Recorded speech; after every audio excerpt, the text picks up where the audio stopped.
உங்கள் தந்தி1 தொலைக்காட்சியில் கருடா தினமும் காலை 6 மணிக்கு காண தவறாதீர்கள். காங்கிரஸ் கட்சியின் சார்பில் திரு இனியன் ராபர்ட் அவர்களும் இணைகின்றார்கள். திரு இனியன், எத்தனை வாட்டி தான் நம்ம இதே மாதிரி கேட்கறது அப்படின்றதே நமக்கு ஒரு போர் அடிச்சிடலையா? காங்கிரஸ் 0 அப்படின்னு வருது டெல்லியில, காங்கிரஸ் பின்னடைவு, இதே தான் நம்ம ஒரு தேர்தலுக்கும் பேசுறோம். என்ன நமக்கே கஷ்டமா இல்ல?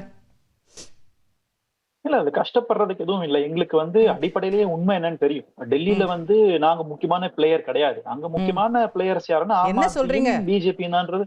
கெஜ்ரிவால் எதிர்த்து நிக்கிறது யார் தெரியுமா? ஷீலா தீக்ஷித் மகன். ஷீலா தீக்ஷித் எப்படி கோலோச்சுனாங்க தெரியுமா டெல்லியில? நாங்க பிளேயர் இல்லன்னு இன்னைக்கு டிக்ளேர் பண்றீங்கன்னா அப்போ எங்க இருக்கு காங்கிரஸ்?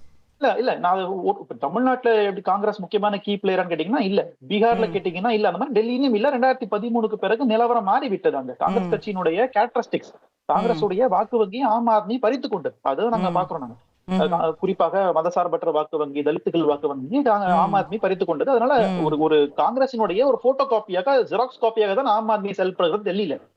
எங்களுக்கு என்னன்னா, ஆம் ஆத்மி காங்கிரஸாக தான் செயல்பட்டதான்னு ஒரு பெரிய சந்தேகம் எங்களுக்கு முதல்ல இருந்து இருக்கு. ஏன்னா பல நேரங்கள்ல ஆம் ஆத்மி பாஜக ஓட்டு போடுற மக்கள் ஏன் ஒரிஜினல் போட மாட்டேன்றாங்க? அதுதான் தவறான பிரச்சாரங்கள் மூலமாக மக்கள் அவங்க திசை திருப்பி இருக்கிறாங்க தான் நாங்க இன்னைக்கு பாக்குறோம். அதனுடைய விளைவுதான் இந்த சரிவு, இந்த பின்னடைவு. அதுக்கெல்லாம் காரணம். ஏன்னா ஆம் ஆத்மி கட்சி உண்மையிலேயே எந்த அளவுக்கு RSS எதிர்க்கிறது, எந்த அளவுக்கு இந்துத்துவ சக்திகளை எதிர்க்கிறது, எந்த அளவுக்கு ஊழலை எதிர்த்து ஆரம்பிச்ச இயக்கம் அதானி குறித்து எந்த ஊழலையும் கருத்து பதிவு பண்ணவே இல்லை. அப்போ இது எல்லாமே அவங்களுக்கு இருக்கின்ற முரண்பாடுகள். அப்போ அடிப்படையிலே அவங்களுக்கும் பிஜேபிக்கு என்ன வித்தியாசம், என்ன வேறுபாடுன்றதுன்னா அந்த மக்கள், டெல்லியில இருக்கக்கூடிய சாமானிய மக்கள் யோசிக்க ஆரம்பிச்சு. அதனாலதான் எங்க தலைவர் ராகுல் காந்தி அவங்க டைரக்டா அட்டாக் பண்ணாரு ஆம் ஆத்மியை. இந்தியா கூட்டணியில அவங்க இருந்திருந்தாங்கன்னா, கொள்கையோட அவங்க பயணித்திருந்தாங்கன்னா, இப்ப மற்ற கட்சிகள் எல்லாம் ஒரு ஒற்றை கருத்துக்கு வராங்கல்ல.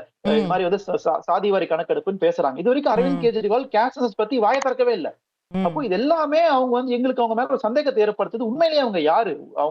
உண்மையிலேயே ஒரு தனித்து செயல்படுகிற இயக்கமா? சந்தேகம் ஏற்பட்டுருச்சு இல்ல, இனிமே இந்தியா கூட்டணியில சேர்த்துக்க மாட்டீங்க கெஜ்ரிவால? இல்ல, அதுதான் இந்தியா கூட்டணி நாங்க சேர்த்துக்க தயாரா இருந்தோம். அவங்கதான் உள்ள வர தயாரா இல்லாம இருந்தாங்க. அதான் சொல்றேன். இல்ல, இப்ப நீங்க அவர்களுடைய ஐடியாலஜி மேலேயே கொஸ்டின் பண்றீங்க. அவங்க இந்த கூட்டணியில ஒத்து வருவாங்களா? அவங்க மதச்சார்பற்றவர்களா? அவங்க காஸ்ட் சென்சஸ் கேட்க மாட்டேன்றாங்களேன்னு நிறைய கேள்வி கேட்கறீங்க. அப்ப அடுத்த ஒரு இந்தியா கூட்டணி ஃபார்மேஷன் வரும்போது கெஜ்ரிவால் கிடையாது, அப்படிதானே? அடுத்த நாடாளுமன்ற தேர்தல் இதன் பிறகு ஆம் ஆத்மி கட்சியை இந்தியா கூட்டணிக்குள்ள அழைப்பதற்கான எந்த முகாந்திரமும் இல்ல.